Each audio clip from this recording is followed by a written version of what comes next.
আসসালামু আলাইকুম ওয়া রাহমাতুল্লাহ। সুপ্রিয় দর্শক, গত 15 বছর ধরে হাসিনা যে ক্ষমতায় ছিল, তিনি একটা ট্রাম্প কার্ড ব্যবহার করে ক্ষমতায় ছিল, সেটা হচ্ছে বাংলাদেশে জঙ্গির উত্থান হয়, জঙ্গি আছে। সেই জঙ্গি দমন করার জন্য শেখ হাসিনা ছাড়া অন্য কোনো সরকার পারবে না, এবং মোদির মাধ্যমে এটা গোটা বিশ্বকে এবং আমেরিকাকে এটা বুঝাতে সক্ষম হয়েছিল আওয়ামী লীগ। এই কারণে তারা নতুন নতুন ডায়েরি তৈরি করছে এবং 7 দিন 15 দিন 1 মাস পর পর মানে জঙ্গির নাটক করে এবং গ্রেপ্তার করে, সাধারণ নিরীহ জনগণকে জঙ্গির নাটক করে গ্রেপ্তার করত। তো এখন সে আওয়ামী লীগ পালিয়ে চলে গেছে। গতকালকে আপনারা দেখেছেন যে 2টা বৈঠক হয়েছে, গুরুত্বপূর্ণ বৈঠক। বিএনপির সাথে প্রধান উপদেষ্টার বৈঠক হয়েছে এবং সেখানে কি হয়েছে, কি নিয়ে আলোচনা হয়েছে, নির্বাচন কবে হবে, সেগুলো নিয়ে গতকালকে ভিডিও দিয়েছি, আপনারা দেখেছেন।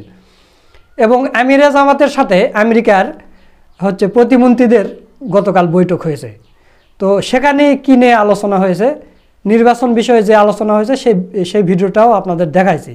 তো আজকে গুরুত্বপূর্ণ একটা বিষয় নিয়ে আলোচনা করব, সেটা হচ্ছে যে এই আওয়ামী লীগ সরকার মোদির মাধ্যমে আমেরিকাকে বোঝাতে সক্ষম হয়েছে যে বাংলাদেশে জঙ্গির আস্তানা, জঙ্গি জন্ম হয় বাংলাদেশে সেখান থেকে, এবং এই জঙ্গি তৈরি করে জামাতে ইসলামী। তো জামাতে ইসলামী যদি ক্ষমতায় আসে তাহলে গোটা বাংলাদেশ জঙ্গিদের ভরে যাবে, এবং জামাতের যেগুলো নেতাকর্মীদের ফাঁসি দেওয়া হয়েছে এরা জঙ্গির তৈরি করত। তো এই কারণে গোটা বহির বিশ্বকে মনে করেন যে জামাত নেতাদের ফাঁসির ব্যাপারে কোনো নেই। তো এখন কথা হলো, যেহেতু আমেরিকার 2 জন প্রতিমন্ত্রী বাংলাদেশে এসেছেন এবং জামাতের আমিরের সাথে বৈঠক করেছেন, তখন জামাতের আমিরকে এইভাবে প্রশ্ন করেছে যে আপনারা যদি ক্ষমতায় আসেন তাহলে নারীদের অধিকার কি করবেন।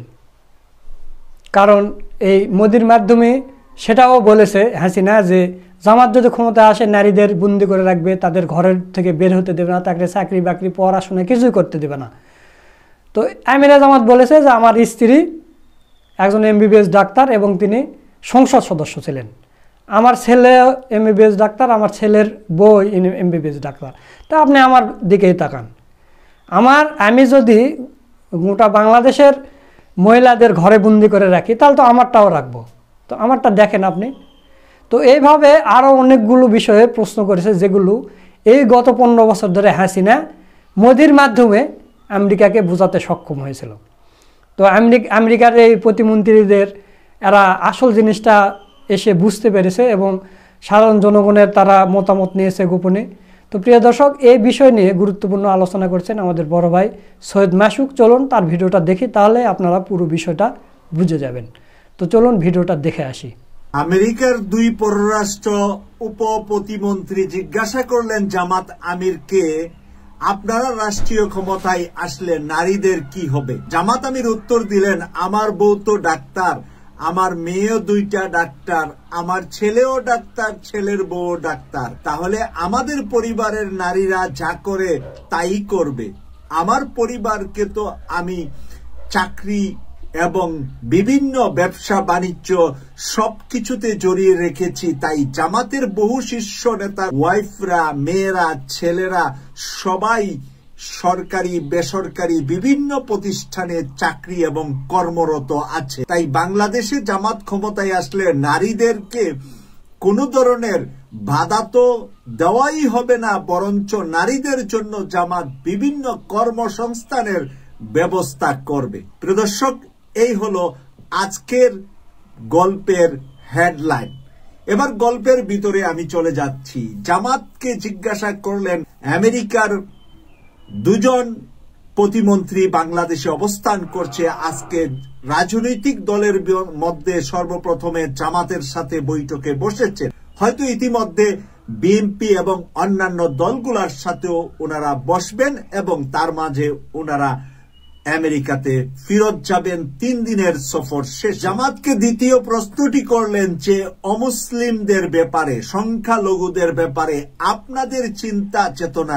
জামাতের আমির উত্তর দিলেন যে 5ই অগাস্ট স্বৈরাচার হাসিনা যে নাকি এই তাবিজ বিক্রি করত যে এই দেশে অমুসলিমরা, এই দেশের সংখ্যালঘুরা আওয়ামী লীগ ছাড়া আর কেউ নিরাপত্তা দেয় না বা আওয়ামী লীগ ছাড়া আর কেউ তাদের সহযোগিতা করে না, তার প্রমাণ হলো 5ই অগাস্টে আওয়ামী লীগ পালিয়ে যাওয়ার পরে বাংলাদেশ জামাত ইসলামীর নেতাকর্মীরা, ছাত্র শিবিরের নেতাকর্মীরা, মাদ্রাসার ছাত্ররা, মাদ্রাসা পড়ুয়া হাফেজরা বাংলাদেশের মন্দির মসজিদ একই সাথে পাহারা দিয়েছে। একই সাথে হিন্দু ধর্মের মানুষের বাড়িগুলা, বৌদ্ধ ধর্মের মানুষের বাড়িগুলা, খ্রিস্টান ধর্মের মানুষের বাড়িগুলা পাহারা দিয়েছে, যাতে করে কোন ধরনের খারাপ কাজ করে এই দেশে কোনো বিশৃঙ্খলা সৃষ্টি না করতে পারে।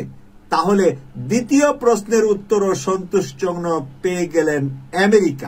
আমেরিকাকে আরেকটি কথা জামাত আমির বললেন যে এই যে 37% ট্যাক্স বাংলাদেশের উপরে আপনারা বসানোর জন্য পরিকল্পনা করেছেন, সেই পরিকল্পনা বর্তমান সময়ে বাংলাদেশের যে সিচুয়েশন, আমরা মাত্র স্বাধীনতা অর্জন করেছি 8 মাস আগে, এই দেশটাকে আপনারা যদি সহযোগিতা না করেন আমরা দেশটাকে উপরের দিকে নিয়ে যেতে পারবো না। তাই আপনারা এই যে এক্সট্রা নতুন ট্যাক্সের পরিকল্পনা করছেন, সেখান থেকে আমাদের পক্ষ থেকে একটি সবিনয় অনুরোধ আমেরিকার প্রেসিডেন্ট ডোনাল্ড ট্রাম্পের কাছে পৌঁছিয়ে দিবেন, বাংলাদেশকে যেন এই 37% নতুন কোন ট্যাক্সের উপরে না জড়া। প্রিয় দর্শক, এভাবেই আলোচনাগুলা আজকে প্রশ্ন উত্তরের মতো হয়েছে জামাত আমির এবং জামাতের সেক্রেটারি অধ্যাপক মিয়া গোলাম পরোয়ারের সাথে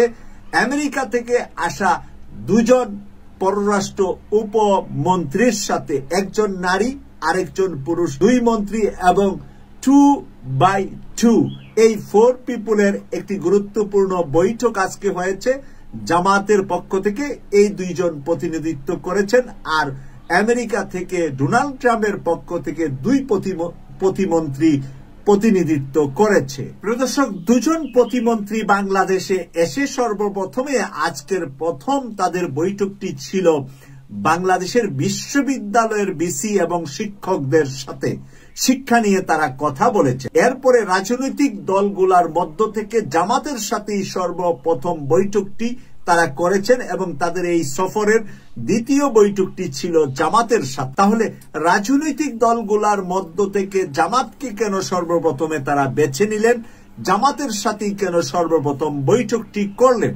আরো অনেক দলের সাথে তারা বৈঠক করবেন, জামাতের সাথে প্রথম বৈঠক করার কারণে আমি আপনাদেরকে একটু পিছনে নিয়ে যাব।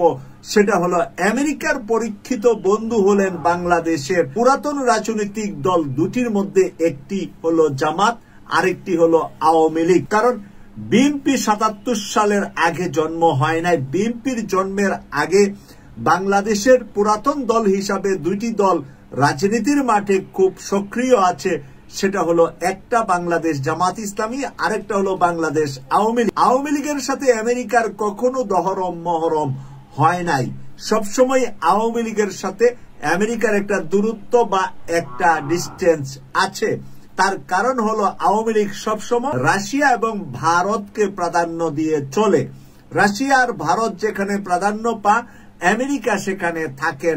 আমরা উদাহরণ হিসাবে পাকিস্তানের দিকে যদি আমরা তাকাই, ইমরান খানের প্রচুর পপুলারিটি থাকার পরেও ইমরান খান সিংহাসন থেকে গিয়েছেন কারাগারে। তার কারণ হলো উনি রাশিয়ার বন্ধু হতে চেয়েছিলেন। আর অপর দিকে দেখেন আজকে নওয়াজ শরীফের ভাই, যিনি এখন পাকিস্তানের প্রধানমন্ত্রী, তার এতটা জনপ্রিয়তা নাই। না থাকার পরেও ইমরান খানের পরিবর্তে সে এখন পাকিস্তান চালাচ্ছে। তাহলে এইটা কিভাবে হলো? শুধুমাত্র বন্ধুত্বের উপহার হিসাবে হলো। তাই বাংলাদেশে যারা আগামী দিন সরকার গঠন করবে, ডক্টর মোহাম্মদ ইউনূসের হয়েছে বয়স এবং তিনি আছেন বর্তমানে অস্থায়ী প্রধান উপদেষ্টা। আমেরিকা ভালো করে জানে 1 বছর পরে হোক আর 2 বছর পরে হোক, গণতান্ত্রিক উপায়ে বাংলাদেশের নির্বাচন বিএনপি অথবা জামাত যে কোনো একটা রাষ্ট্র গঠনের দায়িত্ব নিবে, রাষ্ট্রের প্রধান হিসাবে থাকবে, আরেকটি থাকবে বিরোধী দলের প্রধান হিসাবে। তাই আমেরিকার কাছে এখন সমান গুরুত্ব বিএনপির যেরকম, সমান গুরুত্ব জামাতের এই রকম। তার কারণ হলো জামাত হয়তোবা সরকারে যাবে, নতুবা বিরোধী দলে থাকবে। আর আমেরিকার সবসময় চিন্তা থাকবে বাংলাদেশের সরকারি দল বিরোধী দল দুটাই যেন আমেরিকার পকেটে থাকে। কারণ কখন কে সরকারে যায়, কখন কে বিরোধী দলে থাকে, সবসময় যেন আমেরিকার আদর্শ নীতি, চিন্তা, চেতনা, তাদের ব্যবসা বাণিজ্য, তাদের পররাষ্ট্র নীতির সাথে যাতে বাংলাদেশের সুসম্পর্ক থাকে। বাংলাদেশের সুসম্পর্ক আমেরিকার জন্যই বেশি প্রয়োজন বাংলাদেশের চাইতে। বাংলাদেশের প্রয়োজন আছে আমরা প্রবাসে গিয়ে চাকরি করতে, আমাদের লক্ষ লক্ষ প্রবাসী আমেরিকাতে আছে, কিন্তু আমেরিকার শিক্ষা, চিকিৎসা, ব্যবসা বাণিজ্যে বিভিন্ন কিছুতে আমাদের অবদান আছে। আমাদের লোকেরা সেখানে অনেক এডুকেটেড, অনেক শিক্ষক, বিশ্ববিদ্যালয় থেকে শুরু করে প্রাইমারি স্কুল পর্যন্ত, তাই তাদেরও দরকার আছে আমাদেরকে। বাংলাদেশে স্পেশালি আমেরিকার দরকার। দক্ষিণ পূর্ব এশিয়ার মধ্যে আমেরিকার ক্ষমতা এবং প্রভাব ধরে রাখতে হলে বাংলাদেশের ল্যান্ডটাই, ভূখণ্ডটাই আমেরিকার সবচেয়ে প্রিয় এবং পছন্দের এবং ভৌগোলিকভাবে খুব গুরুত্বপূর্ণ জায়গায় বাংলাদেশ। বাংলাদেশে আগামীতে যদি বিএনপি সরকার গঠন করে আমেরিকা সর্বোচ্চ সহযোগিতা করবে, অপরদিকে জামাতও যদি সরকার গঠন করে আমেরিকা সর্বাত্মক সহযোগিতা দিবে। আমেরিকা চাবে না আর আওয়ামী লীগ বা জাতীয় পার্টি, ভারতমুখী দলগুলা বা রাশিয়ামুখী দলগুলা বাংলাদেশে আর কোনোদিন ক্ষমতায় আসুক। প্রিয় দর্শক, এই কারণেই আজকে যারা এই 24-এর গণ আন্দোলনে অংশগ্রহণকারী বড় দুটি দল বিএনপি এবং জামাতের জন্য গুড নিউজ হলো আমেরিকা সবসময় এই দুইটি দলের পাশে ছিল এবং আগামীতে যেহেতু শেখ হাসিনা অনেক খুন খারাপি করে, অনেক অন্যায় করে, আমেরিকার সাথে বারবার বুড়ো আঙ্গুল দেখিয়ে এটাকে তুচ্ছ-তাচ্ছিল্য করেছিল, সেই কারণে আমেরিকা চাবে না আর কোনোদিন হাসিনা বা তার দল বা জাতীয় পার্টি বা তাদের দলের কেউ রাষ্ট্রের সর্বোচ্চ দায়িত্বে। প্রিয় দর্শক, কেটিভি 24 এর নিয়মিত অনুষ্ঠান যারা দেখছেন তাদের প্রতি কৃতজ্ঞতা প্রকাশ করছি। আর আপনাদের বন্ধু বান্ধব, ফ্যামিলির সবাইকে কেটিভি 24 কে সাবস্ক্রাইব করিয়ে আমাদের চ্যানেলটিকে শক্তিশালী করবেন, এই প্রত্যাশা রেখে বিদায় নিলাম। আমি সৈয়দ মাসুক, লন্ডন থেকে। আল্লাহ হাফেজ। দর্শক, আপনারা মাসুক ভাইয়ের ভিডিওটা দেখলেন, আশা করছি পুরো বিষয়টা বুঝতে পেরেছেন। তো জামাতে ইসলামীকে এখন গোটা বিশ্ব থেকে সাপোর্ট করতেছে, কারণ জামাতে ইসলামের মতো সৎ এবং যোগ্য, এত শিক্ষিত কোনো দলে নেই। এত ডাক্তার, ইঞ্জিনিয়ার, ব্যারিস্টার, আইনজীবী কোনো সংগঠনে নেই। তো জামাতে ইসলামী এখন স্মার্ট একটা সংগঠন। তো সামনেতে যদি নিরপেক্ষ নির্বাচন হয়, তাহলে সুষ্ঠু নির্বাচন হয়, জামাতে ইসলামী দেখবেন সংখ্যাগরিষ্ঠভাবেই এগিয়ে থাকবে। আমরা এটা আশা করি এবং আল্লাহ তাআলা যেন আমাদের মনের আশা কবুল করেন। একথা বলে আজকের ভিডিও এখানে শেষ করছি। ভিডিওটা যদি ভালো লাগে অবশ্যই শেয়ার করবেন। সকলকে ধন্যবাদ। আসসালামু আলাইকুম ওয়া রাহমাতুল্লাহ।